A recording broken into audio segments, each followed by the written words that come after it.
The most beautiful music is not the one we perform on stage, but the one we live out in our daily lives. When our actions, our words, and our choices become part of a greater song of hope. Nagsama-sama ang ilang kilalang personalidad sa mundo ng musikang koro, mga opisyal ng pamahalaan at iba pang panauhin at kalahok sa 2025 Palawan International Choral Festival sa huling araw nito sa lungsod ng Puerto Princesa.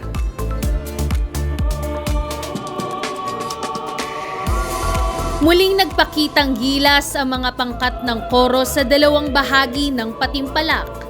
Ang Grand Prix, kung saan ang mga kalahok ay nagmula sa iba't ibang rehiyon sa bansa, at ang ikalawang bahagi naman ay ang Burungyan na nagtatampok ng mga koro na nakabase sa lalawigan ng Palawan.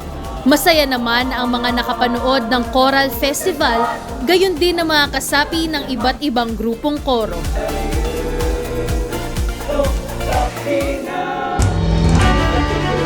At matagumpay nga ang kauna-unahang 2025 Palawan International Choral Festival ng National Association of Filipino Choirs Incorporated o NAFCI.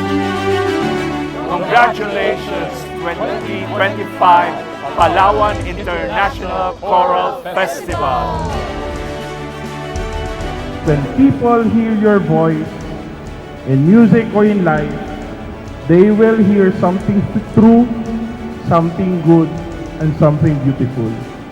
Maraming salamat po and congratulations to everyone, and may the music never stop in our hearts.